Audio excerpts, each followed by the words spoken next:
Head injury जो होती है खतरनाक किस हद तक हो सकती है।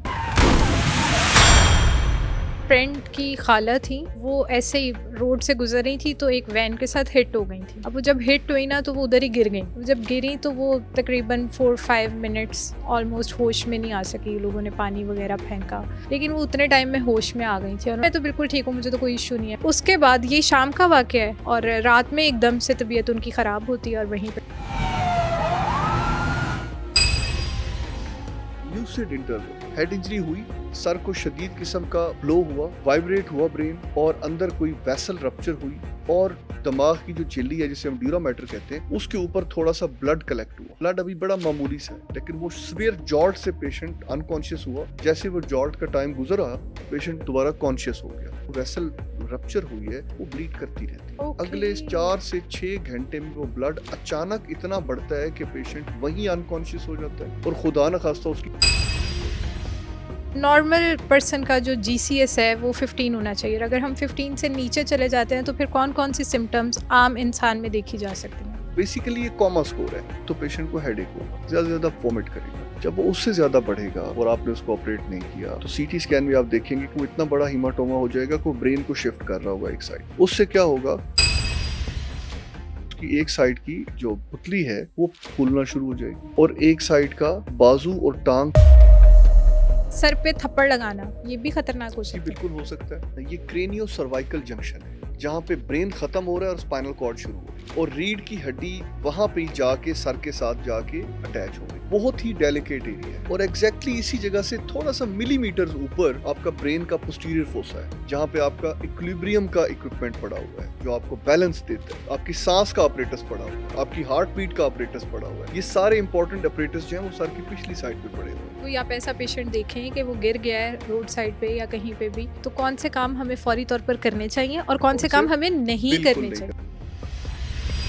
दिमाग के अंदर आपके बहुत मिलीमीटर्स के फासले पे आपके ऑर्गन को डेड करने का सारा मटेरियल वहाँ पे अवेलेबल होता है, लेकिन हम दिमाग को इतना लीनियंट ले रहे होते हैं और हमें नहीं पता होता कि हमारी छोटी छोटी कौन सी ऐसी गलतियाँ हैं जिसकी वजह से हम अपने दिमाग को डैमेज भी कर सकते हैं और खुदा न खास्ता हमें ब्रेन सर्जरी की तरफ भी जाना पड़ सकता है। तो हेड इंजरी को कब सीरियस लेना है, कब लीनियंट नहीं लेना। अगर खुदा न खास्ता किसी भी किस्म का कोई एक्सीडेंट पेशेंट आपके सामने आता है तो उसको आपने कैसे डील करना है, इस पॉडकास्ट को एंड तक लाजमी देखें, क्योंकि इसी पॉडकास्ट में आपको बहुत ही बेहतरीन टिप्स मिलेंगी और बताया जाएगा कि सर दर्द भी कभी कभार हमारे दिमाग के लिए बहुत ख़तरनाक हो सकता है। Thank you so much for coming. आज जैसे हमने बात करनी है ब्रेन से रिलेटेड, ठीक है, तो मुझे सबसे पहले ये बताएं कि हम ब्रेन की कॉम्प्लेक्सिटीज़ की तरफ तो जाएंगे।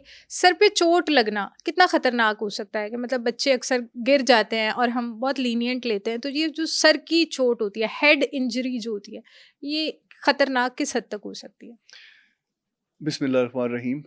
Thank you, Ikra, for inviting me for this very important topic. Head injury disastrous हो सकती है और मैं आम तौर पे एक बात कहता होता हूँ और आई थिंक उसको सबको गौर भी करना चाहिए कि हेड इंजरी का एक ही इलाज है और वो ये है कि हेड इंजरी से बचें। एक बार हेड इंजरी हो गई तो उसके बाद जितनी भी उसकी ट्रीटमेंट्स हैं, कोई भी ट्रीटमेंट ऐसी नहीं है जो आप ये कह सकें कि अब आप बिल्कुल नॉर्मल लाइफ गुजार सकते हैं। सो हेड इंजरी का मुस्तनद इलाज एक ही है और वो ये है कि हेड इंजरी से बचें।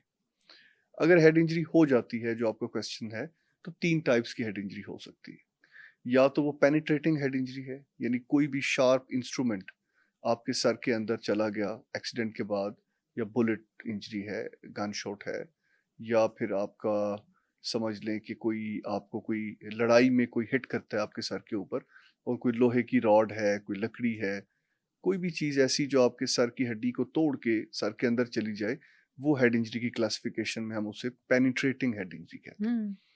दूसरी जो हेड इंजरी की टाइप है वो ब्लंट है। ब्लंट हेड इंजरी का मतलब है कि आपके सर की जो चोट है वो एक स्वेयर किस्म के जॉल्ट और वाइब्रेशन की वजह से ब्रेन अंदर से डैमेज हुआ है और इंजरी ब्लंट है, बाहर से कोई ओपन पेनिट्रेटिंग एरिया वहां पे नहीं है। सो हेड इंजरी जो ब्लंट हेड इंजरीज हैं आमतौर पे हमारे पास वो प्रेजेंट करती हैं एक्सीडेंट्स के बाद, and they are very dangerous. हम इसे 3 हिस्सों में क्लासिफाई करते हैं। Mild head injuries, moderate head injuries and severe head injuries. Mild head injuries वो हैं कि जिनमें मरीज को हेड इंजरी हुई, हल्के से चक्कर आए और उसके बाद वो कॉन्शियस हो गया, ठीक हो गया, उसे कोई प्रॉब्लम नहीं है, बात ठीक कर रहा है, चल फिर रहा है, माइल्ड सा हेडेक है या फिर थोड़ा सा कंफ्यूज हो गया है, तो वो भी माइल्ड हेड इंजरी में काउंट करते हैं। मॉडरेट हेड इंजरी जो है, इट्स अगेन वेरी डेंजरस। इसमें पेशेंट समझ लें कि उसका जीसीएस जो है वो 14 से नीचे होता है, और ग्लासगो कॉमा स्कोर, उसमें पेशेंट आपका इस तरह की कंडीशन में आएगा कि वो प्रॉपर बोल नहीं पाएगा, या सीवियर वॉमिटिंग्स के साथ ये आएगा। मॉडरेट में भी आप बता मॉडरेट रहे में, हैं? जी मॉडरेट में, हम्म, और सीवियर वॉमिटिंग्स के साथ आएगा, थोड़ा सा कॉन्शियस लेवल डाउन होगा, आपको रिकग्नाइज नहीं कर पा रहा होगा, फोकस नहीं होगा। फोकस्ड नहीं होगा, और जो सिवियर हेड इंजरीज हैं उनमें पेशेंट का जीसीएस ग्लासगो कॉमा स्कोर 8 से नीचे होता है। उन पेशेंट्स में तो ये है कि वो पेशेंट बिल्कुल ही कोमाटोज होते हैं। फिर आगे कोमा के अपने ग्रेड्स हैं 3 से लेके 8 तक। तो ये जीसीएस कितना होना चाहिए हमारा? जीसीएस एक नॉर्मल बंदे का 15 होता है, 15 होता है। जिसमें 3 एलिमेंट्स हैं। एक आय का फैक्टर है, एक आपका वर्बल फैक्टर है, और एक आपका मोटर फैक्टर है। अच्छा, नॉर्मल पर्सन का जो जीसीएस है वो 15 होना चाहिए। अगर हम 15। 15 से नीचे चले जाते हैं तो फिर कौन कौन सी सिम्टम्स आम इंसान में देखी जा सकती हैं? देखिए, जीसीएस को आई डोंट नो कि आपके इस प्रोग्राम के लिए, आपके सुनने वालों के लिए कितना रेलेवेंट होगा, but let me tell you very briefly कि जीसीएस के जो 3 सेगमेंट्स हैं जो 15 मार्क्स बनाते हैं, उसमें एक सेगमेंट है आय, दूसरा सेगमेंट है वर्बल, तीसरा है मोटर सेगमेंट। मोटर सेगमेंट जो उसके 6 मार्क्स हैं, और जो आपका वर्बल सेगमेंट है उसके 5 मार्क्स हैं, और 4 मार्क्स आपके आई सेगमेंट के हैं। ठीक है। अब फर्ज कर लें कि एक जीसीएस 15 है, नॉर्मल है, उसकी हेड इंजरी हुई और वो बोल ठीक रहा है, आप बात करते हैं, आपको ठीक जवाब देता है, आप उसको कहते हैं कि अपना लिम्ब मूव करो तो वो मूव करता है, लेकिन उसने आंखें बंद रखी हुई हैं। आप कहते हैं कि आंखें खोलो तो तब आंखें खोलता है, आपको देख के, आपकी बात सुन के फिर आंखें बंद कर लेता है। ठीक है, तो इसका मतलब है कि उसका आई सेगमेंट थोड़ा सा वीक हो वीक गया हो है। गया। अब वो प्रॉपर कंसंट्रेट नहीं कर रहा कि कोई बंदा मेरे पास खड़ा है, मुझसे बात कर रहा है, तो मुझे आंखें खुली रखनी चाहिए, तो वो बार बार आंखें बंद कर देता है। तो वहां पे आई का सेगमेंट जो है वो 4 में से उसको 3 नंबर मिलेंगे। ओके, ठीक है, आई गॉट तो इट। अब वो जीसीएस 14 हो गया। इसी तरह, अब बात बहुत लंबी हो जाएगी, इसी तरह बाकी 2 सेगमेंट्स को भी जैसे जैसे एक एक चीज वीक होती जाएगी तो वो कम, बेसिकली ये कॉमा स्कोर है। अब आई सेगमेंट को 4 में से 3 नंबर मिलने का मतलब ये बिल्कुल भी नहीं है कि उसकी आंखें कमजोर हो गई हैं, उसकी आई साइट बिल्कुल ठीक है, लेकिन वो इतना कॉन्शियस ही नहीं है कि वो इस बात को जज कर पाए कि कोई बंदा मेरे पास खड़ा है तो मुझे आंखें खुली रख के खुले उससे रख बात के करनी बात चाहिए। करनी चाहिए। लेकिन इतना कॉन्शियस जरूर है कि जब आप उसे आवाज देते हैं तो तो वो फौरन आंखें खोलता है, आपकी बात का प्रॉपर जवाब देता है, आप जो कहते हैं उस पर एक्ट करता है, जैसे बात खत्म हो जाती है वो फिर आंखें बंद कर लेता तो हम इस सिचुएशन को नॉर्मल कैटेगरी में तो नहीं रख सकेंगे? है। डेफिनेटली ये माइल्ड हेड इंजरी है ना, hmm, GCS 14 and 15, mild head injury 15 पे भी हो सकती है कि पेशेंट का जीसीएस बिल्कुल नॉर्मल है, लेकिन हेड इंजरी तो हुई है ना, वो अच्छा, भी इसमें माइल्ड मेरे है। माइंड में क्वेश्चन आ रहा है। जैसे अक्सर लोगों को, अब हम आम इंसानों के तहत बात करते हैं, ये तो हम मेडिकली टर्म्स में जा रहे हैं, वो मतलब समझने के लिए बहुत अच्छा है, मेरे अपने समझने के लिए बहुत अच्छा है। लेकिन अगर हम अपनी सराउंडिंग में लोगों को देखें ना, तो कुछ लोग ऐसे होते हैं, जैसे अब मैं और आप बात कर रहे हैं तो हम बहुत नॉर्मल अपनी आइज ब्लिंक कर रहे हैं, लेकिन कुछ लोग बात करते करते बहुत ज़्यादा अपनी आइज ब्लिंक करते हैं, मतलब ऐसे ऐसे करी जाएंगे, बात थोड़ी वो करेंगे और ऐसे टिक्स है, ऐसे करी जाएंगे। वो टिक्स है। अच्छा, वो भी इसी से रिलेटेड है नो, नॉट एट कुछ? ऑल, नॉट एट ठीक ऑल। है, वो ठीक है, न्यूरोलॉजिकल टिक्स हैं। वो ठीक कुछ है। लोगों को शुरू से आदत होती है, और कुछ को किसी किस्म की आई की इन्फेक्शन, इन्फ्लेमेशन, इरिटेशन, उसकी वजह से ब्लेफराइटिस हो जाता है, या फिर न्यूरोलॉजिकल टिक्स होते हैं कुछ लोगों ठीक को। है, that's not related to it. ठीक है। तो हेड इंजरी को हम 3 उसमें क्लासिफाई करते हैं, mild, moderate and severe head injury. Mild head injury पे ज़्यादा बात करने की ज़रूरत नहीं है, कई दफ़ा वो पेशेंट हॉस्पिटल भी नहीं जाते, हुँ, एक्सीडेंट साइट से उठते हैं, थोड़े बहुत चक्कर आते हैं, थोड़े कंफ्यूज होते हैं, घर जाके सो जाते हैं और बेहतर हो जाते हैं। बेहतर हो जाता है। लेकिन माइल्ड हेड इंजरी में भी एक मैं मैसेज देना चाहूँगा। मैं एक्चुअली कोशिश करूँगा कि आपके देखने वालों को जो इम्पोर्टेंट पर्ल्स हैं वो उनको मिल जाएं। हुँ, कभी भी हेड इंजरी को लाइट ना लें। एक पेशेंट को हेड इंजरी हुई, एक्सीडेंट हुआ, साइट पे ही वो एक लम्हे के लिए अनकॉन्शियस हुआ और विद इन अ मिनट वो दोबारा कॉन्शियस हो गया और अब उसे कुछ भी नहीं है, ना वॉमिटिंग है ना हेडेक्स है, माइल्ड सा सर भारी और कहता नहीं नहीं मैं बच गया, मैं ठीक हूँ, मैं I am fine, leave me alone. Okay, और वो उठ के घर चला जाता है। ये कभी भी ना किया जाए। ये जो चंद लम्हे की एक बेहोशी है, इसके पीछे एक बहुत लंबी दास्तान हो सकती है। वो क्या है, उसे हम कहते हैं lucid interval. Lucid interval, head injury हुई, सर को शदीद किस्म का ब्लो हुआ, वाइब्रेट हुआ ब्रेन, और अंदर कोई वेसल रप्चर हुई, और दिमाग की जो झिल्ली है जिसे हम ड्यूरामेटर कहते हैं, उसके ऊपर थोड़ा सा ब्लड कलेक्ट हुआ। और ब्लड अभी बड़ा मामूली सा है, लेकिन वो स्वेयर जॉल्ट से पेशेंट अनकॉन्शियस हुआ। जैसे वो जॉल्ट का टाइम गुजरा तो पेशेंट दोबारा कॉन्शियस हो गया। लेकिन वो जो अनकॉन्शियस हुआ उस और जो अंदर दौरान सारी उस चेंजिंग्स जॉल्ट से ब्लीड हुआ और वो उसकी दिमाग की झिल्ली के ऊपर ब्लड इकट्ठा हो गया। अब वो ब्लड मामूली है, मरीज उठता है, कहता है मैं घर जा रहा हूँ, घर चला जाता है। लेकिन वो जो वेसल रप्चर हुई है वो ब्लीड करती रहती है। अगले 4 से 6 घंटे में वो ब्लड अचानक इतना बढ़ता है कि पेशेंट वहीं अनकॉन्शियस हो जाता है और खुदा न खास्ता उसकी वहीं डेथ हो सकती है मौके पे। Oh my God. तो अगर हेड इंजरी के दौरान कभी भी रोड साइड पे फैमिली मेंबर्स में आप देखें कि हेड इंजरी हुई है और पेशेंट एक लम्हे के लिए अनकॉन्शियस हुआ है, एट एनी कॉस्ट उसे इमीडिएटली हॉस्पिटल लेके जाएं, एट एनी कॉस्ट उसका फौरन सीटी स्कैन कराएं। अच्छा, इससे मेरे माइंड में एक इंसिडेंट आ गया। मेरी फ्रेंड की खाला थी, तो वो ऐसे ही रोड से गुजर रही थी तो एक वैन के साथ हिट हो गई थी। अब वो जब हिट हुई ना तो वो उधर ही गिर गई। वो जब गिरी तो वो तकरीबन 4-5 मिनट्स ऑलमोस्ट होश में नहीं आ सकी। लोगों ने पानी वगैरह फेंका, फैमिली को बुलाया, घर लेके गए, हॉस्पिटल लेके जाने के बजाय वो घर ले गए। लेकिन वो उतने टाइम में होश में आ गई थी और उन्होंने उठ के वही सेम जो जैसे आप चीज़ बता रहे हैं कि उन्होंने सेम वही चीज़ कही, नहीं नहीं मैं तो बिल्कुल ठीक हूँ, मुझे तो कोई इशू नहीं है, मैं तो बिल्कुल ठीक हूँ। और उसके बाद ये शाम का वाक़या है और रात में एकदम से तबीयत उनकी ख़राब होती है और वहीं पे डेथ हो जाती है। एग्जैक्टली, और ये आपकी बात से मेरे माइंड में आ गया कि वहाँ पे भी ये सेम केस हुआ होगा। एग्जैक्टली।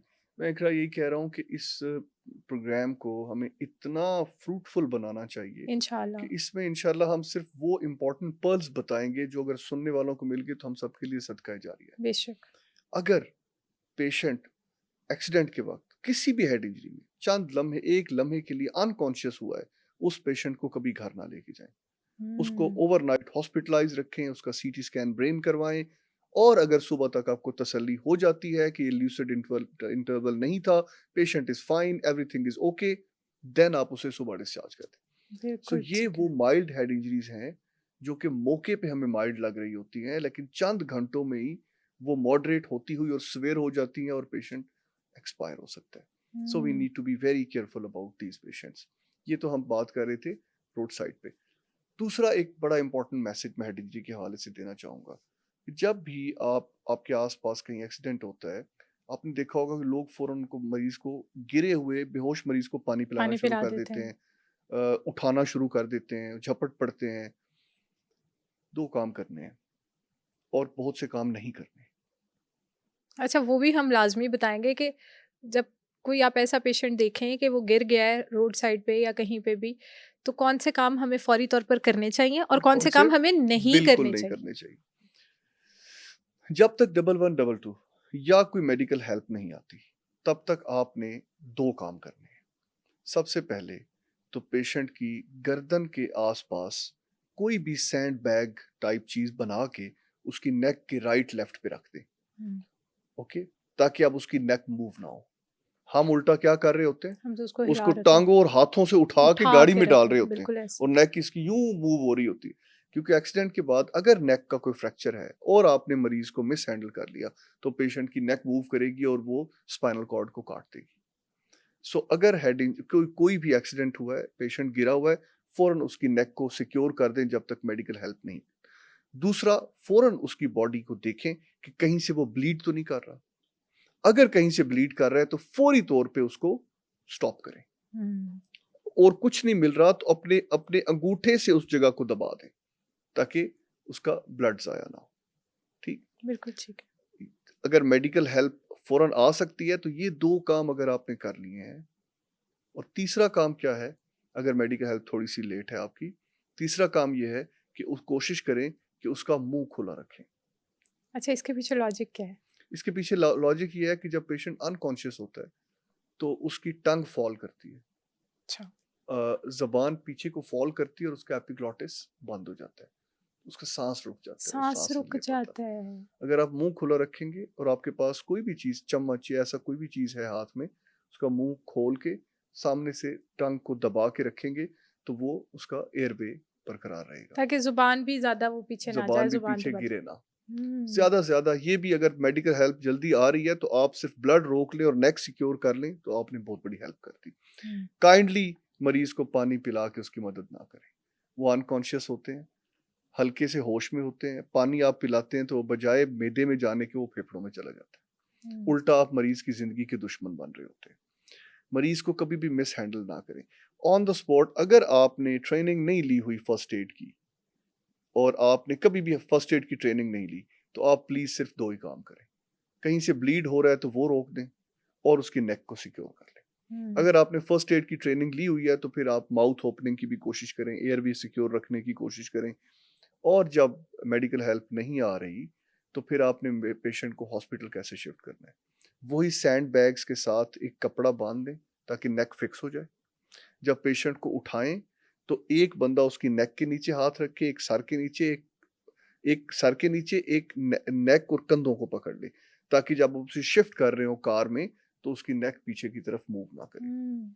और कोशिश करें कि जो लोग नीचे की तरफ खड़े हैं, वो टांगों को भी पकड़े और एक बंदा कमर के नीचे भी हाथ रखे, ताकि जो स्पाइन है, जो कमर वो भी के मोरे सीधी हो। हैं, उनमें अगर कोई फ्रैक्चर है तो वहां से कोई डिसलॉजमेंट ना हो। हुँ। और सबसे बेहतर तरीका ये होता है कि पेशेंट को लॉग रोल के तरीके से, जैसे आप जैसे आप सामान को रोल करते हैं, लॉग रोल तरीके से उसको, कुछ स्ट्रेचर है जिस चीज पे भी आपने डालना है उसे, तो वो लॉग रोल करके पेशेंट को वहां पे शिफ्ट किया जाए, ताकि वो एक ही अलाइंड हो के मूव हो, उसकी स्पाइन मूव ना हो रही हो, नेक मूव ना हो रही हो। हुँ। ये चीजें हैं जो आप ऑन द स्पॉट कर सकते हैं पेशेंट को हेल्प करने के लिए। उसके बाद जब हॉस्पिटल पहुंच जाते हैं, तो फिर तो जाहिर है हमने क्लासिफाई करना है कि ये मॉडरेट है, सीवियर है, या माइल्ड हेड इंजरी है। फौरन स्कैन करवाया जाता है, और फिर ब्लंट इंजरीज में ब्रेन के अंदर जो जो इश्यूज हो सकते हैं वो मैं ब्रीफली बताता चलूँ। एक एपिड्यूरल हेमाटोमा है, जिसके ल्यूसिड इंटरवल का मैंने अभी जिक्र भी किया है, कि जो एक लम्हे के लिए बेहोश हुआ और जाग गया। एपिड्यूरल हेमाटोमास, वहाँ पे ब्लड इकट्ठा हो जाता है, जिसको फौरी तौर पे ऑपरेट करके निकालना ज़रूरी होता है। अगर उसको हॉस्पिटल में भी डिले किया जाए तो पेशेंट की डेथ हो सकती है। और ये भी माइल्ड हेड इंजरी नो, होता है? नो, नो, ये नो, स्वेयर में होता है? नो। एपिड्यूरल हेमाटोमा माइल्ड में भी हो सकता है, मॉडरेट में भी हो सकता है, सीवियर में भी हो सकता है। ओके। माइल्ड में है तो ज़ाहिर है वो उसकी मिकदार कम है, लेकिन है, जैसे मैंने कहा है, वो बढ़ सकता है। तो वो फिर वो माइल्ड को हम कैटेगराइज़ करके उसको हम मॉडरेट अच्छा, कहेंगे। इसमें एक क्वेश्चन है, जैसे आपने ल्यूसिड की तो बहुत अच्छी एग्जांपल दे दी कि उसमें होता ये है कि 1 सेकंड के लिए या कुछ मिनट्स के लिए इंसान अनकॉन्शियस होता है और एकदम से होश में आके कहता है नहीं कोई प्रॉब्लम तो नहीं हुआ, मैं ठीक हूँ, ठीक है। अब ये जो आप मुझे बता रहे हैं कि ये माइल्ड, मॉडरेट और सीवियर तीनों में ये प्रॉब्लम आ सकता है। इसकी क्या ऐसे सिम्पटम्स होती हैं कि जी, हम मैं वही ऑब्जर्व बता कर सकें? देखिए, अगर एपिड्यूरल हेमाटोमा है और पेशेंट का जीसीएस ठीक है, तो मैं उसे कभी भी माइल्ड नहीं कहूँगा। ठीक है। अगरचे जीसीएस वाइज़ वो माइल्ड है, लेकिन क्योंकि अंदर हेमाटोमा है, तो मैं उसे कैटेगराइज़ करूँगा मॉडरेट में, मॉडरेट में। ठीक है? अच्छा, अब उनकी सिम्पटम्स क्या होते हैं? जब माइल्ड टू मॉडरेट होता है, हेमाटोमा छोटा होता है, तो पेशेंट को हेडेक होगा, ज़्यादा से ज़्यादा वॉमिट करेगा। जब वो उससे ज़्यादा बढ़ेगा और आपने उसको ऑपरेट नहीं किया, तो सीटी स्कैन में आप देखेंगे कि वो इतना बड़ा हेमाटोमा हो जाएगा कि वो ब्रेन को शिफ्ट कर रहा होगा एक साइड पे। हुँ। उससे क्या होगा, इप्सिलैटरल उसकी एक साइड की जो पुतली है, वो फूलना शुरू हो जाएगी, और एक साइड का बाजू और टांग कमज़ोर होना शुरू हो जाएगी। हुँ। यानी जिस साइड पे हेमाटोमा है, उसकी ऑपोजिट साइड का बाजू और टांग कमज़ोर होना शुरू हो जाएगी। एक साइड की पुतली फैलना शुरू। ये वो हमारे जो रेज़िडेंट्स ऑन ड्यूटी होते हैं, वो इन इन चीज़ों को ओवरली मॉनिटर करते रहते हैं कि अगर ऐसा कोई सिम्पटम आता है तो दोबारा स्कैन करवाते हैं या फ़ौरन ऑपरेशन की तरफ जाते हैं।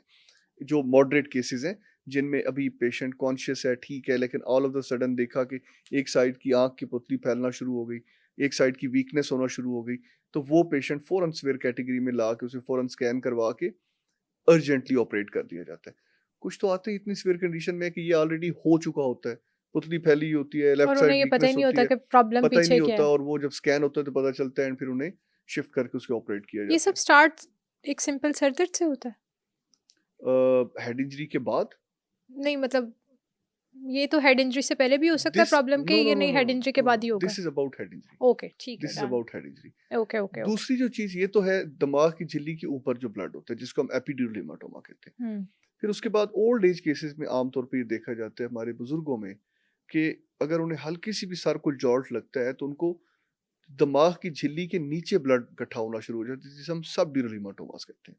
ठीक है। वो इतने ज्यादा अर्जेंट नहीं होते केस हैंडल करने जितने एपिड्यूरल हेमाटोमास होते हैं, लेकिन उनकी भी अगर साइज बढ़ जाए सबड्यूरल्स का तो उन हम्म साइजेस को भी हम कोशिश करते हैं कि अगर वो शिफ्ट ज्यादा दे रहा हो तो उसको भी हम हम्म निकाल देते हैं, उसको भी हम इवैक्यूएट कर देते हैं। हम्म सो ये दो टाइप की ये हीमाटोमास है। और तीसरा जो है वो दिमाग के अंदर अगर कोई ब्लीड हो जाए हेड इंजरी से, जिसे हम इंट्रासेरेब्रल हेमरेजेस कहते हैं, ठीक तो है। वो भी काफी डेंजरस होते हैं। पेशेंट हमारे पास सिवियर कंडीशन में आते हैं या एटलीस्ट मॉडरेट आते हैं और उनको फिर कई दफा उनको भी फौरी ऑपरेट करने की जरूरत होती है ताकि उनकी जान बचाई जा सके। सो इन शॉर्ट, हेड इंजरी के पेशेंट को कभी भी रोड साइड पर असेस करके फैसला ना ना करें करें। कि ये ठीक है, इसे घर जाना चाहिए नहीं। हेड इंजरी हुई तो that patient must be shifted to hospital for evaluation. बिल्कुल ठीक है, बिल्कुल ठीक है। अच्छा डॉक्टर साहब एक चीज़ और बताएं कि जैसे हम हेड इंजरीज पे बात कर रहे हैं और ये जो आपने टर्म्स बताई हैं और जितनी भी सारी प्रॉब्लम्स बताए हैं, ये मतलब शायद जिसकी अभी तक फैमिली में या सराउंडिंग में किसी ने फेस नहीं किया उसके लिए बहुत न्यू है। लेकिन पाकिस्तान में ऐसे हेड इंजरीज के केसेस कौन से ज़्यादा आते हैं आपके पास, या किस वजह से हेड इंजरी के केस ज़्यादा आते हैं? एक्सीडेंट या इसके अलावा भी कोई इट्स एन फैक्टर्स हैं? It's an excellent question. सबसे बड़ा प्रॉब्लम जो हेड इंजरी का इस मुल्क में है वो मोटरसाइकिल है, motor hmm. Bike and motor bike without helmet. मैंने यहाँ पे हेलमेट कैंपेन गवर्नमेंट ने लॉन्च की थी, मुझे बड़ी खुशी हुई थी कि हेलमेट कैंपेन लॉन्च हुई। उसके बाद दोबारा थोड़ा सा वो कम हो गया और लोगों ने फिर वही, क्योंकि हमारे लोग बिल्कुल भी उनको इन चीज़ों की समझ नहीं आती। मैंने एक सजेशन दिया था आपके प्रोग्राम के तवज्जुद से, मैं फिर सजेशन दूंगा गवर्नमेंट को कि जब आप किसी को बगैर हेलमेट के देखते हैं ना तो आप एक उसका चालान करते हैं। आप दो काम करें, एक उसका चालान करें और एक उसका आईडी कार्ड लेके उसको चिट बना के दें कि किस दिन आपने जिना हॉस्पिटल या जनरल हॉस्पिटल की इमरजेंसी में आना है, या आपको आईडी कार्ड वहां मिलेगा। हम्म और उन पेशेंट्स, उन लोगों को जो हेलमेट नहीं पहनते, उन सबको 20 40 30 को इकट्ठा करके उन्हें एक दिन रखा जाए। न्यूरो सर्जन्स के साथ पुलिस, ट्रैफिक पुलिस राब्ता करे, एक ट्रैफिक पुलिस का ऑफिसर हो, एक न्यूरो सर्जन हो, और इन 30 40 लोगों को वहां इकट्ठा किया जाए और उन्हें हेड इंजरी के मरीज दिखाए जाए, उन्हें एक राउंड कराया जाए कि ये हेलमेट ना पहनने का ये नतीजा होता है। वो जिस हालत में वो मरीज पड़े होते हैं, आई एम श्योर अगर वो अपनी आंखों से देख लें कि हेलमेट ना पहनने का नतीजा क्या हो सकता है, तो आइंदा वो चालान के डर से नहीं, अपनी जिंदगी के डर जिंदगी से को हेलमेट पहनना शुरू करेंगे। और जब वो उनका टूर हो जाए उसके बाद उनके आईडी कार्ड्स उनको वापस किए जाए।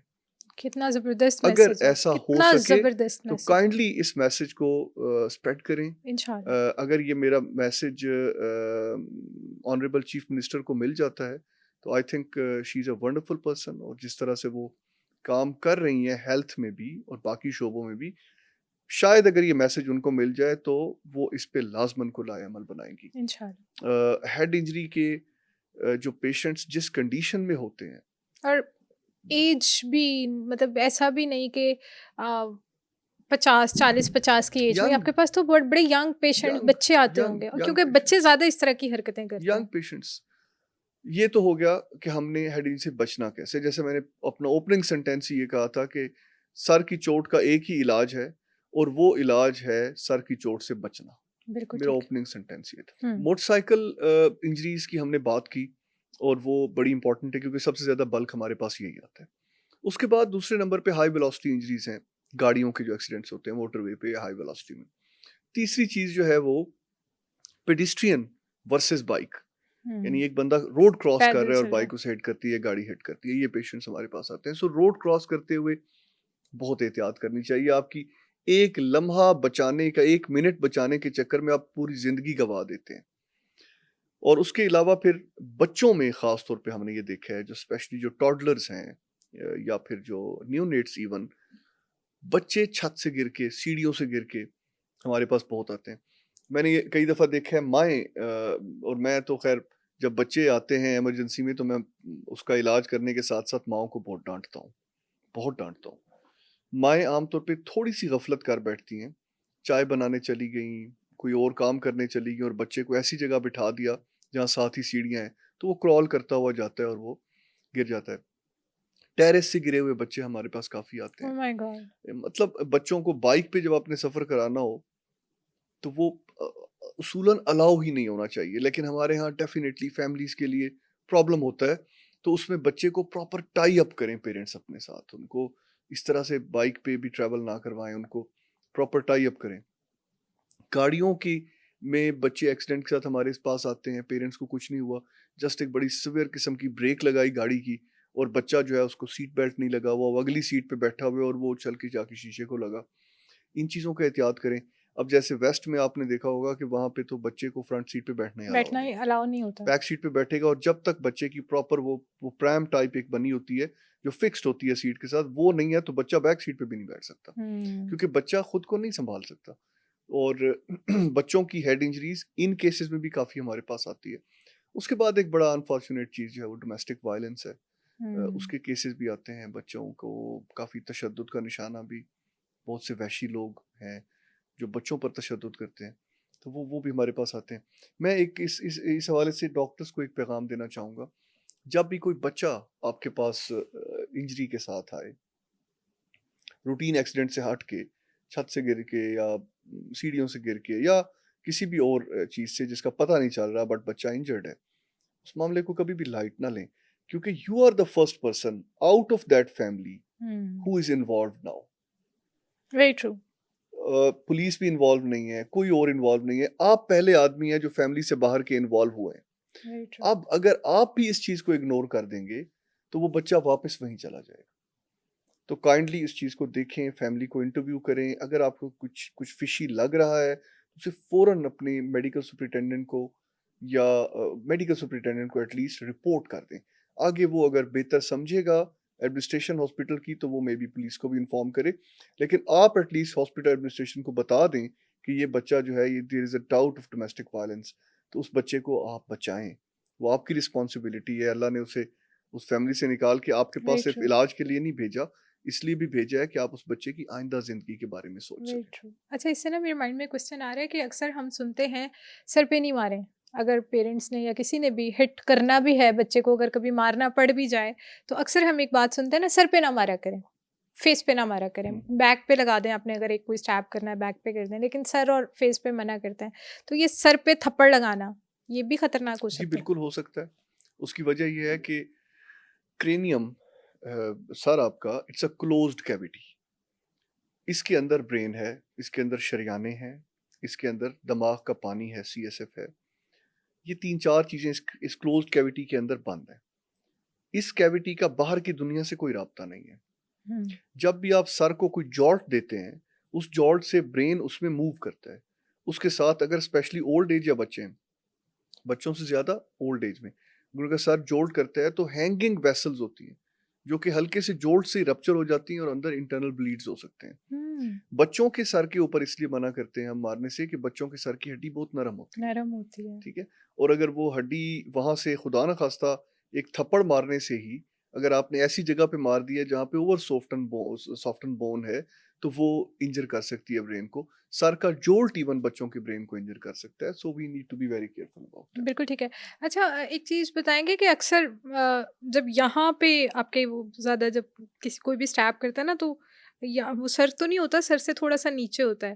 पंजाबी में उसे शायद पंजाबी में उसे गुत्थी वर्ड बोलते हैं, गुत्थी में मारेंगे तो ये जो मनका, होता है, हाँ, क्या वर्ड होता है? उसको कहते हैं मनका मनका, पंजाबी में, मनका तो ये गुत्थी भी बोलते हैं शायद, या मुझे नहीं पता ये कौन-सी मे बी। लैंग्वेज है, पर मैंने सुना वो ज़रूर हुआ है। तो मैं पूछना ये चाहती थी कि जो ये यहाँ पे हिट करना, गुत्थी नहीं, गुद्दी, गुद्दी, यस एग्जैक्टली, शायद ये वर्ड होगा। तो ये जो यहाँ पे हिट करना है उससे भी आपका पूरा दिमाग एक थोड़े टाइम के लिए सुन्न हो जाता है और सीटी एग्जैक्टली की आवाजें आना एग्जैक्टली स्टार्ट हो जाती है, ये उसकी कितना वजह ये है खतरनाक हो सकता है? कि ये जिस जगह का आप बता रही हैं ना, ये क्रेनियो सर्वाइकल जंक्शन है, हम्म। जहाँ पे ब्रेन खत्म हो रहा है और स्पाइनल कॉर्ड शुरू हो रही है, हम्म। और रीढ़ की हड्डी वहां पे ही जाके सर के साथ जाके अटैच हो रही है। हम्म। बहुत ही डेलिकेट एरिया है, बहुत डेलिकेट। और एग्जैक्टली इसी जगह से थोड़ा सा मिलीमीटर्स ऊपर आपका ब्रेन का पोस्टीरियर फोसा है, जहाँ पे आपका इक्विलिब्रियम का इक्विपमेंट पड़ा हुआ है जो आपको बैलेंस देता है, आपकी सांस का ऑपरेटस पड़ा हुआ है, आपकी हार्ट बीट का ऑपरेटस पड़ा हुआ है। ये सारे इंपॉर्टेंट ऑपरेटस जो हैं वो सर की पिछली साइड पे पड़े हुए हैं, और एग्जैक्टली गर्दन की उस जगह से मिलीमीटर ऊपर शुरू हो जाते हैं। तो इसलिए ये बड़ा डेलिकेट एरिया, और यहाँ पे बड़ी एहतियात करनी चाहिए। और ये वैसे माओ को एक सख्ती से मैसेज दे दें कि अपने बच्चों को इतना जालिम बन के पाले मत। माए क्या, टीचर्स भी कभी कभार टीचर्स ही थप्पड़ लगा देते हैं इतना टीचर्स, बुरा। कई दफा फ्रेंड्स, फ्रेंड्स मजाक माएँ, मजाक में। बाप, बहुत एहतियात करें। पहले तो बच्चे को बिल्कुल मारें ना, बच्चे हम्म, मार खाने के लिए नहीं सही होते। बात बच्चे है। को प्यार से तरबियत करें। बच्चे को, मेरा ख्याल है, मारने से हम कभी भी तरबियत नहीं कर सकते। बच्चे की तरबियत करनी है तो अ, एक मैं इम्पोर्टेंट चीज़ कहूँगा, मेरे ख्याल से बच्चे की तरबियत ज़बान से नहीं हो सकती। आपको करना पड़ेगा, खुद बच्चे की करके दिखाना तरबियत पड़ेगा। अमल से होगी। अमल से होती है, वेरी ट्रू, पेरेंट्स वेरी जैसे वेरी ट्रू, जैसा करेंगे, बच्चे वैसे ही करेंगे। Very true. इसलिए अपने घर में अपना माहौल इतना अच्छा रखें कि बच्चा उस माहौल में परवान चढ़े, तो वो इंशाल्लाह अच्छा ही होगा। सरजनिश ज़रूर करें बच्चों की, जब उनमें गलती देखें ज़रूर सरजनिश करें। उनको आप स्टिक एंड कैरेट मेथड करें, लेकिन स्टिक का मतलब स्टिक नहीं है। आप बच्चे को गिफ्ट दे रहे हैं किसी अच्छे काम पे, तो अगर वो कोई गलत काम करता है तो उसको थोड़ी देर के लिए हाथ कुछ रोक लें, कुछ दिनों के लिए हाथ रोक लें, ताकि उसको रोक लें पता कि हो नहीं कि आप ये। देना। सो बच्चों की तरबियत प्यार से करें। खुदा न खास्ता अगर आपकी फैमिली ऐसी है कि आप मारने से रह नहीं सकते, तो फिर एटलीस्ट जो है वो मसल्स, जो बाजू या टांग या उस जगह पे थप्पड़ मार लें, हम्म, लेकिन हेड पे, नेक पे, चेस्ट पे एहतियात करें। इन जगहों पे बिल्कुल ठीक बिल्कुल भी है। बच्चों को हिट ना करें। अच्छा, हमने इतनी मेजर मेजर प्रॉब्लम्स डिस्कस की हैं कि head injury is something very very serious, जिसके बाद आपकी जान भी जा सकती है, आप खुदा न खास्ता पैरालाइज भी हो सकते हैं, आपका कोई ना कोई प्रॉब्लम ऐसा हो सकता है कि जो आपको लाइफ टाइम लेके चलना पड़ेगा साथ, और उस मोहताजी के साथ फिर लाइफ गुजारनी पड़ेगी। तो मुझे ये बताएं कि पाकिस्तान में इसके इलाज के लिए कितना काम हो रहा है, और जैसे यूएस में ब्रेन ट्रॉमा फाउंडेशन डेकेड के हवाले से वो प्रॉपर रिकमेंडेशंस दे देती है कि हेड इंजरी पेशेंट्स को हम इस तरह डील करेंगे, इस तरह डील करेंगे, ठीक है। तो पाकिस्तान में इसके लिए ऐसा क्या काम हो रहा है? अनफॉर्चुनेटली बहुत कम काम हो रहा है। हम्म। मैं एक चीज़ आपको बताता चलूँ कि हमारी गवर्नमेंट्स हेल्थ पे काफ़ी पैसे लगाती हैं। ऐसी बात नहीं है कि सरकार पैसा नहीं लगाती, लेकिन आगे ये उन प्रोफेसर्स और कंसल्टेंट्स का काम है कि वो गवर्नमेंट को बताएंगे कि किस मद में हमें कितनी मशीनरी चाहिए। हम्म। अनफॉर्चुनेटली हमारे न्यूरोसर्जन सारे के सारे तकरीबन सोफिस्टिकेटेड इलेक्टिव ऑपरेशन थिएटर के कामों में ज़्यादा शौक से वो कर रहे होते हैं। ब्रेन ट्यूमर्स पे काम कर रहे होंगे, फंक्शनल न्यूरो सर्जरी या ट्रेमर्स रोकने पे काम कर रहे होंगे। उसकी वजह यह है कि हेड इंजरी में पैसे नहीं है। ओके। हेड इंजरी का मरीज कभी भी प्राइवेट अस्पताल में नहीं आएगा, वो हमेशा सरकारी अस्पताल जाएगा। हम्म। तो मोस्टली लोगों की यही ख्वाहिश होती है कि वो उन कामों में फ्लरिश करें जो कि उनको फाइनेंशियली बैक कर सकें। पाकिस्तान में सिर्फ 2-3 लोग ही हैं जो हेड इंजरी पे काम कर रहे हैं। उनमें से एक तो आप हैं। मैं इसको आपको ऐसे नहीं कह रहा, सही मैं बात है। बिल्कुल, मैं देखें ये रिकॉर्डिंग हो रही है प्रोग्राम की, लोग नहीं कर रहे। हेड इंजरी पे मेरे उस्ताद, मेरे मेंटोर प्रोफेसर नवीद अशरफ ने, जब मैं ट्रेनिंग कर रहा था तो हम सब ट्रेनीज उनके बैठे थे, तो ही आस्क्ड के मेरी ख्वाहिश है कि पाकिस्तान में कोई हेड इंजरी पे काम करे, तो तुम लोगों में से कौन करेगा। काफ़ी देर खामोशी रही और फिर एक हाथ खड़ा हुआ। तो उन्होंने कहा, देखो ये जहन में रखो कि ये तुम्हें फाइनेंशियली पे बैक नहीं करेगी, हम्म। फिर ना कहना मैंने बताया नहीं, इसीलिए कोई नहीं कर रहा। I stepped in, I went to Germany. वहाँ पे मैंने हेड इंजरी की एडवांस्ड मैनेजमेंट पे ट्रेनिंग ली, स्वीडन से ट्रेनिंग ली, फिर लंदन स्कूल ऑफ हाइजीन से इसकी रिसर्च की ट्रेनिंग ली, हम्म। एंड देन इस वक्त पाकिस्तान के हर सेंटर के अंदर जो इक्विपमेंट्स होने चाहिए वो बिल्कुल नहीं है। हम्म, हेड इंजरी की एडवांस मैनेजमेंट में आईसीपी मॉनिटरिंग है जो कि 95 to 96% सेंटर्स में नहीं है, इवन पंजाब में। अब दुनिया ब्रेन डायलिसिस कर रही है, दिमाग की डायलिसिस कर रही है हेड इंजरी के मरीजों में, जो कि पाकिस्तान में सिर्फ जना हॉस्पिटल और जनरल हॉस्पिटल में, और दोनों जना में भी मैंने वहाँ पे स्टार्ट लिया सीएमडी का, ब्रेन डायलिसिस का। तो ब्रेन से रिलेटेड वैसे जितने भी ऑपरेट या सर्जरीज वगैरह होती हैं तो ज़्यादातर लोग आगा खान मूव करते हैं, तो वहाँ पे भी कुछ ऐसी नहीं, फैसिलिटीज़ हैं? ऐसी बात नहीं है। आगा खान तो इस वक्त हमसे काफ़ी पीछे है अच्छा। हेड इंजरी की अगर हम बात करें तो।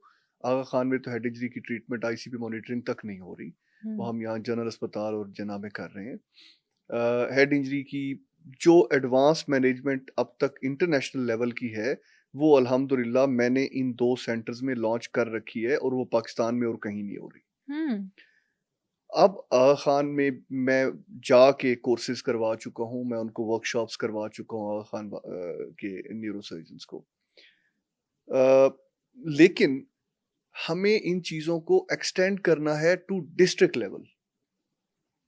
एक पेशेंट जिसकी हेड इंजरी झंग में हुई है, जो अभी थोड़ी देर पहले हम क्या डिस्कस कर रहे थे, टाइम ही नहीं है। टाइम नहीं है, अब झंग में जिसको हेड इंजरी हुई है वो बेचारा मेरे पास आते आते तो वो मर जाएगा। मर जाएगा। वो फैसिलिटीज हमें डिस्ट्रिक्ट लेवल पे लानी चाहिए। आपने अभी बात की ब्रेन ट्रॉमा फाउंडेशन की। ब्रेन ट्रॉमा फाउंडेशन एक अमेरिकन ऑर्गेनाइजेशन है जो कि पूरी दुनिया में एक्सेप्ट की जाती है। ये हर 10 साल बाद अपनी रिकमेंडेशन देती है कि हेड इंजरी को ट्रीट कैसे करना कैसे है। किया जाए, बिल्कुल। अब तक ब्रेन ट्रॉमा फाउंडेशन में सिर्फ अमेरिकन शामिल थे, वो ही रिकमेंड करके पूरी दुनिया को भेज देते थे, जिसका हमें सेटबैक ये होता था थर्ड वर्ल्ड को या डेवलपिंग कंट्रीज को कि जो अमेरिकन के पास गैजेट्स हैं वो हमारे पास अब नहीं है, हमारे पास नहीं जो है। टीम उनके पास है हमारे पास नहीं है। Patient load according to every single surgeon, वहां पे एक सर्जन के पास मसलन 50,000 पेशेंट्स को वो केटर करता है, 50,000 पॉपुलेशन को। तो हमारे यहाँ एक सर्जन 50 लाख की पॉपुलेशन, न्यूरो सर्जन 50 लाख की पॉपुलेशन को सर्व करता है। तो पेशेंट बल्क भी हमारा ज्यादा है, फैसिलिटीज भी हमारे पास कम है। अब वो बीटीएफ रिकमेंड कर देता था, हम उस पर अमल ही नहीं कर पाते थे क्योंकि हमारे पास ना वो गैजेट्स है ना वो वसाइल हैं। अल्टीमेटली क्या होता था कि ब्रेन ट्रॉमा फाउंडेशन की रिकमेंडेशन का हमें उतना फायदा नहीं होता था। ओके, अब अल्हम्दुलिल्लाह 2026 की रिकमेंडेशन के लिए मैं ब्रेन ट्रॉमा फाउंडेशन का मेंबर बन गया। ओह नाइस, वेरी और nice. This first time for the Pakistan और इवन इंडिया और this part of the world कि कोई बंदा ब्रेन ट्रॉमा फाउंडेशन का मेंबर बना है। अब मैं उस रिकमेंडेशंस पे अमेरिकन के साथ मिलके काम कर रहा हूँ। माशाल्लाह। अल्हम्दुलिल्लाह उसके काफ़ी हद तक हम उस पर काम कर चुके हैं, और मैंने पहली मीटिंग में ये कही थी कि इस रिकमेंडेशन को हम तब साइन करेंगे जब जब इलाज हमारे लिए भी पॉसिबल होगा। जब डेवलपिंग कंट्रीज को नज़र में रख के रिकमेंडेशंस बनाई जाएं। एग्जैक्टली। अब अल्हम्दुलिल्लाह जो रिकमेंडेशंस मैं बनवा रहा हूँ ब्रेन ट्रॉमा फाउंडेशन की अगले 10 साल के लिए, उसे हम डिवाइड कर रहे हैं 2 हिस्सों में। Recommendation for advance centres, recommendation for under developed centres, not countries. अब हमारा Punjab institute of neuro sciences general hospital, ये अल्हम्दुलिल्लाह अमेरिका के किसी भी सेंटर के बराबर का एडवांस सेंटर है। नाइस। हमारे पास सारे गैजेट्स हैं, हमारे पास ब्रेन डायलिसिस है, हमारे पास आईसीपी मॉनिटरिंग है, हमारे पास ऑपरेशन थिएटर्स 24/7 फंक्शनल है, एक हैवी न्यूरो सर्जन्स की टीम है, कोई 100 के करीब न्यूरो सर्जन्स एक ही रूफ के नीचे काम कर रहे हैं। Okay, nice, very nice. तो जो अमेरिकन के लिए जो एडवांस सेंटर की रिकमेंडेशन होगी वो यूएस और पिन्स के लिए एक ही होगी। लेकिन जब आप जाएंगे किसी भी और हॉस्पिटल पिन्स के अलावा, लाइक आप किसी भी और टीचिंग हॉस्पिटल चले जाएं लाहौर के या डिस्ट्रिक्ट लेवल पे चले जाएं, तो वो रिकमेंडेशन वो नहीं होगी जो एडवांस सेंटर के लिए होगी। यानी अंडर डेवलप्ड सेंटर्स के लिए भी हम रिकमेंडेशन देंगे कि ताकि वहां जो न्यूरो सर्जन बैठा हुआ है उसके पास भी एक वैलिड पेपर हो कि मैंने इस तरह से ट्रीट करना है। बिल्कुल उसकी फैसिलिटीज के मुताबिक हम उसे वो पेपर देंगे कि क्योंकि तुम झंग डीएचक्यू में बैठे हुए हो, तुम्हारे पास ये गैजेट्स नहीं है, तुम्हारे पास असिस्टेंट की टीम नहीं है, तुम्हारे पास अगर हेड इंजरी आती है तो तुमने इस तरह ट्रीट करना है। Very nice, very nice. तो ये इस बार रिकमेंडेशन जो बीटीएफ की आ रही है वो अल्हम्दुलिल्लाह पाकिस्तान ओरिएंटेड आ रही है। माशाल्लाह, ये तो So बहुत that will be अच्छा इनिशिएटिव है, बहुत अच्छा इनिशिएटिव। देखें, मरीज या मर्ज वो कभी मुल्क देख के तो नहीं आएगा। चोट आपको कहीं पे भी लग सकती है, किसी भी तरह की लग सकती है, लेकिन बस जो डेवलप्ड कंट्री है वहाँ पे ये होता है कि उनकी जान बच जाती है। जो अभी उस पाए तक नहीं पहुँचे, उस लेवल पे नहीं पहुँचे, वो बेचारे अपने प्यारों को खो देते हैं। इवन इकरा, मैं आपके तवसत से एक लास्ट मीटिंग का एक छोटा सा 1 minute, I think it's not bad to disclose all those पे आप काम हो रहा है। आपको पता है ये जो बड़ी पावर्स है ना दुनिया की, ये हमेशा रूल करना चाहती हैं। हम्म, और इनका ये होता है कि ये यूएन में वीटो क्या है? वीटो मतलब कोई भी हम कुछ भी कहते रहे, सही बात है। इन्होंने वीटो कर दिया तो गए। गई। ब्रेन ट्रॉमा फाउंडेशन में जो पिछली हमारी जो फर्स्ट मीटिंग हुई थी, उसमें एक चार्टर बनाया कि किस तरह हमने रिकमेंडेशंस देनी है। तो उसमें अमेरिकन्स ने हमें ये कहा कि आप लोगों की रिकमेंडेशंस जो भी आएंगी, we must have power of veto. अगर हमें लगेगा कि ये रिकमेंडेशन में ये चीज़ नहीं आनी चाहिए, तो हम उसे वीटो कर देंगे। I was the only person who refused. I said कि अगर वो रिकमेंडेशन डेवलपिंग कंट्रीज के रिलेटेड होगी तो आप उसे वीटो नहीं कर सकते, क्योंकि हमारे मसाइल को हम बेहतर समझते हैं। अगर मैं कहूँगा कि हमारे पास डिस्ट्रिक्ट लेवल पे ये सहूलियात हैं, इसीलिए मैं हर हेड इंजरी की एंजियोग्राफी नहीं कर सकता, आप उसे वीटो नहीं कर सकते, या आप वो सहूलियात हमें शिफ्ट करवा दें। सही बात है। ये कोई यूएन का चार्टर नहीं है कि जिससे आप किसी भी करारदाद को वीटो कर सकते हैं। ये ह्यूमन लाइफ के साथ डायरेक्टली रिलेटेड है, एंड अल्हम्दुलिल्लाह वी डिड इट। माशाल्लाह। एटलीस्ट जो हमारी पार्ट ऑफ द वर्ल्ड के जो मसाइल हैं, उनको वीटो करने की हमने इजाज़त नहीं दी। माशाल्लाह। इंशाल्लाह जो 2027 में रिकमेंडेशंस पब्लिश होंगी, नाम तो उनका बीटीएफ फॉर 2026 ही होगा, लेकिन वो फेब में हमने जाके उसको साइन करना है यूएस में।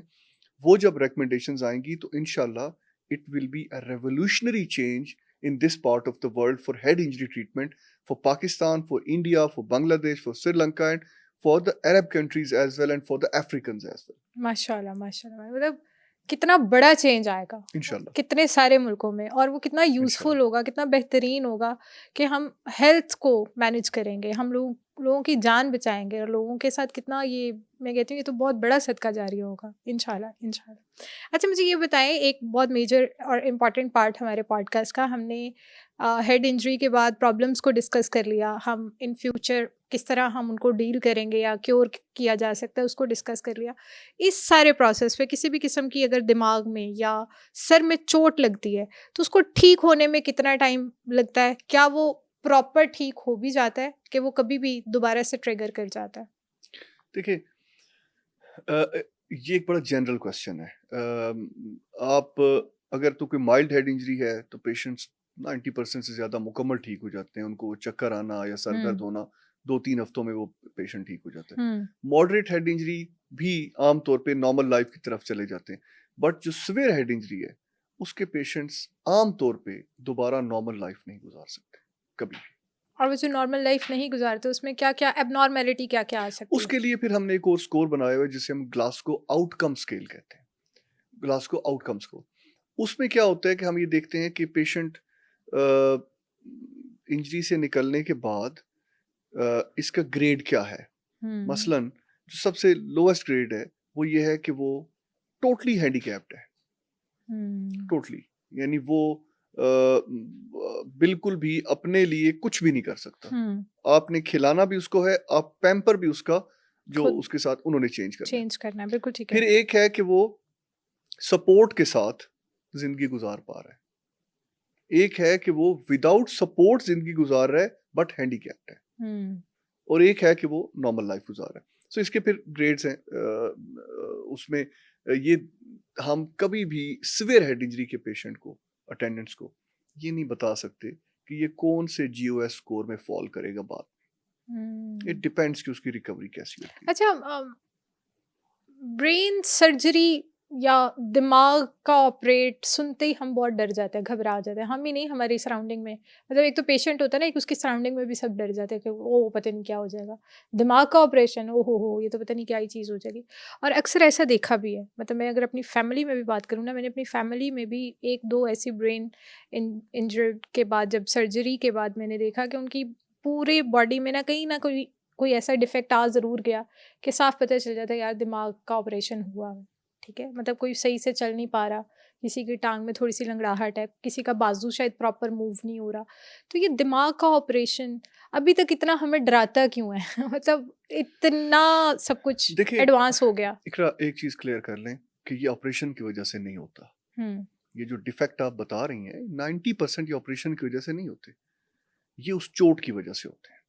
हुँ, देखिए, सेंट्रल नर्वस सिस्टम, चाहे वो ब्रेन है या स्पाइनल कॉर्ड है, सेंट्रल नर्वस सिस्टम रिपेयर नहीं होता। हुँ, बॉडी का हर हिस्सा रिपेयर हो जाता है।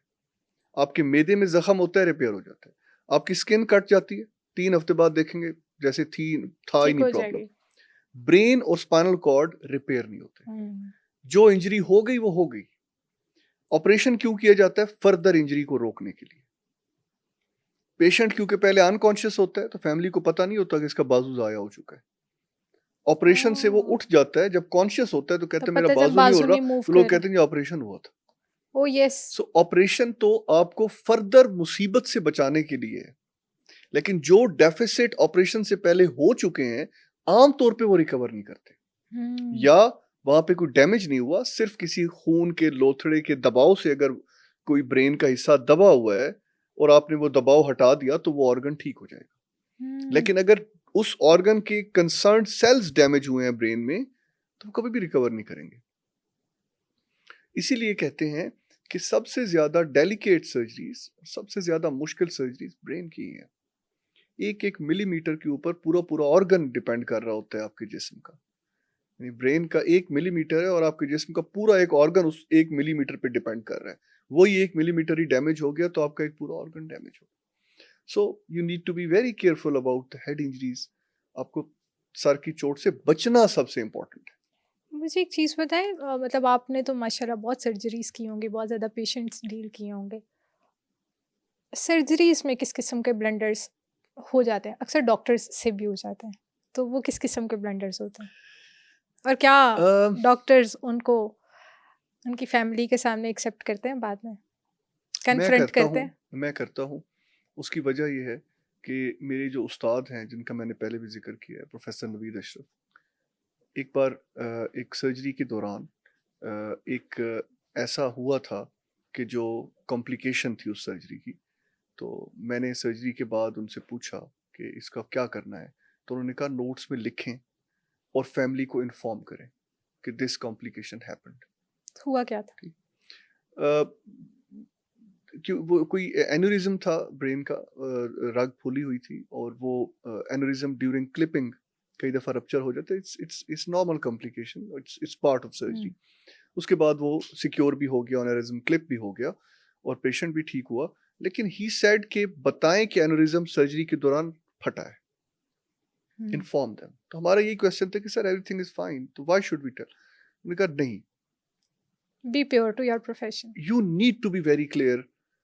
अगर इस कॉम्प्लिकेशन के हवाले से उनको कोई क्वेश्चन रेज होता है तो this is their right to know and their right to ask you. हुँ, अगर आप कुछ भी छुपाते हैं, आज तो आप छुपा लेंगे, लेकिन वो इन फ्यूचर मे बी वही चीज पेशेंट को बहुत हैवी कॉस्ट करे। जैसे? अगर कोई कॉम्प्लिकेशन हुई है तो मरीज को पता होना चाहिए, हुँ, ताकि वो अपनी आइंदा जिंदगी में उसको पता हो कि मुझे ये इशू है। कभी भी कॉम्प्लिकेशन पार्ट ऑफ सर्जरी है, पार्ट ऑफ ट्रीटमेंट है। ज़ाहिर है बुक्स में डॉक्टर्स भी इंसान होते हैं। बुक्स में लिखा हुआ है। हुँ, आपको इवन मैं एक इंटरेस्टिंग बात बताऊं कि बुक्स में प्लीज़ तो ये भी लिखा हुआ है कि कई दफा ट्यूमर राइट साइड पे है और surgeons left left side side खोल का कर बैठते देते हैं। हैं। अब सुनने में तो लोग कहेंगे यार, what what a kind of duffer surgeon. मतलब वो ऑपरेट कैसे करेगा जिसको ये नहीं यही नहीं पता पता मैंने कि खोलनी कौन सी साइड है। बिल्कुल ऐसा ही है। ऐसी है ना। बट आपको इंटरेस्टिंग बात बताऊं, वो सर्जन की उतनी बड़ी गलती ही नहीं है जितनी उसकी टीम की है। हुँ, हम्म? एक पूरी चेकलिस्ट होती है ऑपरेशन थिएटर की, जिसे ऊंची आवाज में पढ़ना होता है। सर्जन रिकन्फर्म करता है सर्जरी से पहले, was it right side, sir right side, nurse कहती है राइट साइड, असिस्टेंट कहते हैं राइट साइड, फिर एमआरआई वहां लगा होता है, फिर उसे दोबारा देखा जाता है, फिर मार्क किया जाता है। इसी तरह लेकिन बुक्स में लिखा हुआ है कि इट कैन हैपन, इसका मतलब ये बिल्कुल नहीं है कि वो सर्जन कॉम्पिटेंट सिर्फ नहीं इतनी चेकलिस्ट होती है और इतनी दफ़ा पूछा जाता है, एमआरआई पूरा वहाँ पे चल रहा होता है, तो फिर कैसे है। गलती? मैं ये कह रहा हूँ कि चेकलिस्ट होती है और वो फॉलो होनी चाहिए। लेकिन वो नहीं होती। अगर वो फॉलो नहीं होती, क्योंकि आमतौर पे हम इन चीजों को लाइट ले रहे होते हैं पाकिस्तान में। हम एग्जैक्टली। कहते हैं मैंने एमआरआई देखा है, राइट साइड है ना यार, हाँ, स्टार्ट करो। एग्जैक्टली। फिर आपका आगे असिस्टेंट होता है जो बाल उतार के और उसको मार्क करके खड़ा होता है आपके आने से पहले कि जी सर ये मार्क हो आई गया। गॉट मैं इट। आया, मैंने कहा अच्छा ये राइट साइड पे मार्क किया। हाँ जी राइट पे ही था ना, जी सर राइट पे ही था। ठीक है, यहाँ से आपकी थोड़ी सी गफलत जो है, इससे हो सकता है। और दुनिया में ऐसा हुआ है, पाकिस्तान में एडवांस वर्ल्ड में भी हो चुका है, जो चीजें आप बुक्स में पब्लिश्ड हैं कि this is part of complication, but tell the attendants that this happened and then we reopened the right side. Okay, tumor was on the right side and then we again reopened the right side. So this happened. If they want to sue you, let them sue you. You have to see the consequences. And आप operation एक बहुत बहुत बड़ा challenge है, और brain की surgery specially आपके लिए एक बड़ा चैलेंज भी है, और लोगों का आप पे ट्रस्ट भी है।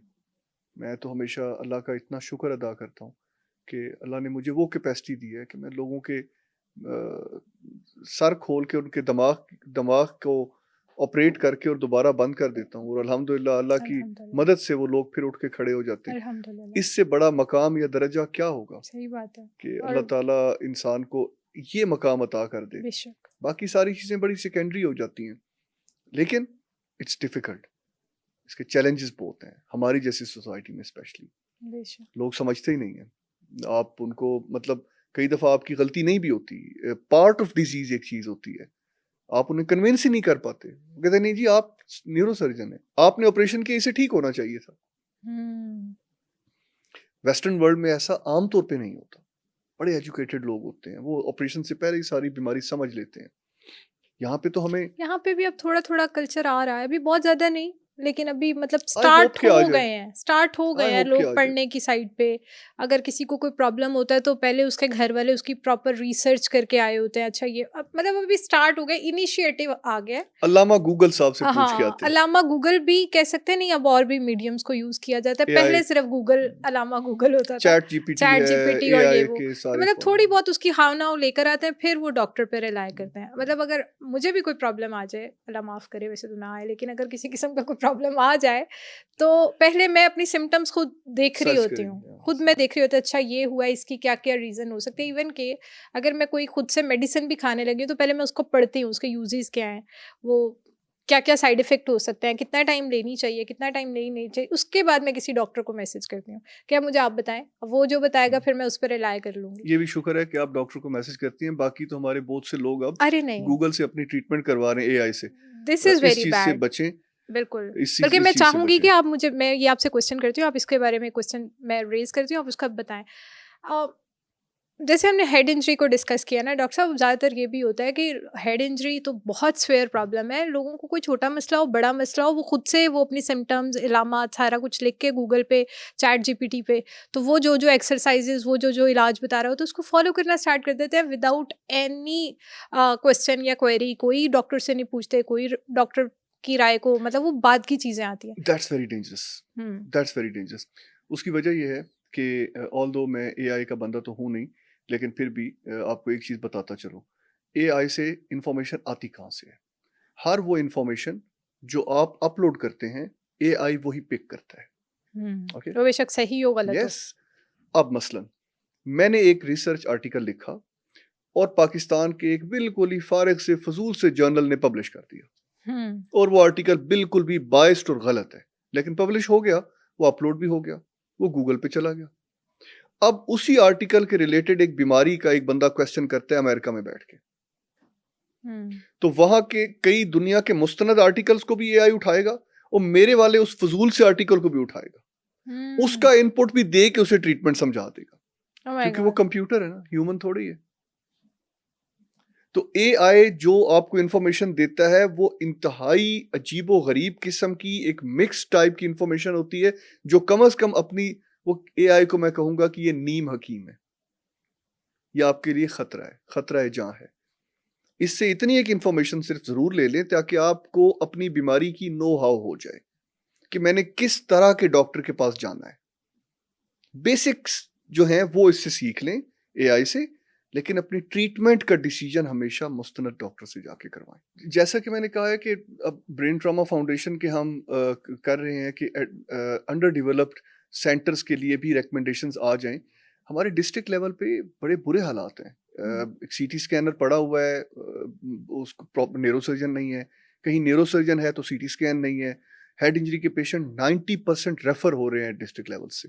मैं इतना मायूस हो गया था डिस्ट्रिक्ट लेवल्स पे कि मैंने अपने डिस्ट्रिक्ट में तो अल्हम्दुलिल्लाह खातमुल अंबिया सल्लल्लाहु अलैहि वसल्लम ट्रॉमा सेंटर के नाम से खुद एक हॉस्पिटल बनाने का फैसला माशाल्लाह। किया, एक चैरिटी हॉस्पिटल कहाँ पे? झंग में, अरे नाइस, हजरत सुल्तान माशाल्लाह बाहू दरबार के करीब। माशाल्लाह। मैंने वो स्टार्ट कर दिया और अब अल्हम्दुलिल्लाह उसका फेज 1 कंप्लीट हो गया है। इंशाल्लाह फेज 1 इसी ईयर में हम फंक्शनल कर देंगे। माशाल्लाह। This will be a huge gift for the people of Jhang, क्योंकि वहाँ पे जब हेड इंजरी होती थी तो पेशेंट को, अगर हमारे जो हमारी तहसील है वहाँ से झंग सिटी आने में भी 2 घंटे लगते हैं, यानी डीएचक्यू पहुंचने के लिए भी 2 घंटे लगते हैं, लेकिन वहां भी पहुंचते ही उसे फिर लॉन्च करके अगली गाड़ी में फिर रेफर कर दिया लाहौर जाता है ले जाओ या फैसलाबाद कर या लाहौर। फैसलाबाद ले जाओ।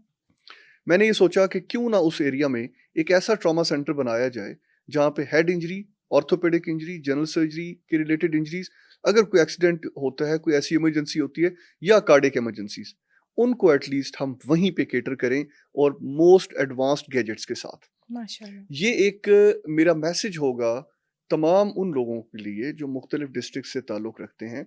ये मॉडल तैयार हो जाएगा इंशाल्लाह। मैं इस मॉडल को लेके पूरे मुल्क में जाऊंगा कि ये मॉडल है, हर डिस्ट्रिक्ट में एटलीस्ट इस लेवल का एक 50-60 बेड्स का भी एक ट्रॉमा सेंटर हम अच्छा डेवलप कर लें, 1 या 2 हर डिस्ट्रिक्ट के अंदर, तो हमारी बहुत सारी कीमती जानें बच सकती हैं, जैसा कि मैं झंग में कर रहा हूँ। डॉक्टर साहब, हेड इंजरी के साथ कैजुअलिटी रेट क्या चल रहा है पाकिस्तान में?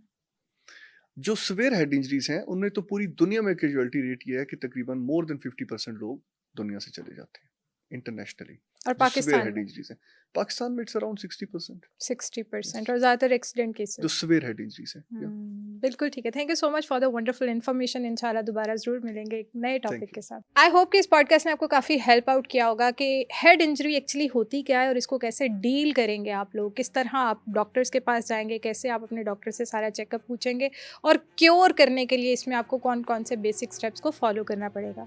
अगर इसी से रिलेटेड आपका कोई भी और सवाल है तो आप हमें कॉमेंट सेक्शन में पूछ सकते हैं और साथ ही साथ हमारे पॉडकास्ट को ज़्यादा से ज़्यादा लोगों के साथ शेयर करें ताकि आपकी वजह से बाकी सबका भी फ़ायदा हो सके। मैं बहुत ही मेहनत और रिसर्च के बाद हेल्थ से रिलेटेड कंटेंट बनाती हूँ और इस चैनल पे हम टॉप डॉक्टर्स और फिटनेस एक्सपर्ट्स को बुलाते हैं ताकि आपके सारे हेल्थ से रिलेटेड इश्यूज़ को सॉर्ट आउट किया जाए। अगर आपको मेरा कंटेंट वैल्यूएबल लगता है तो हमारे चैनल को ज़रूर सब्सक्राइब करें और इसे दूसरे लोगों के साथ शेयर करें ताकि आपकी वजह से बाकी सबका भी फ़ायदा हो सके।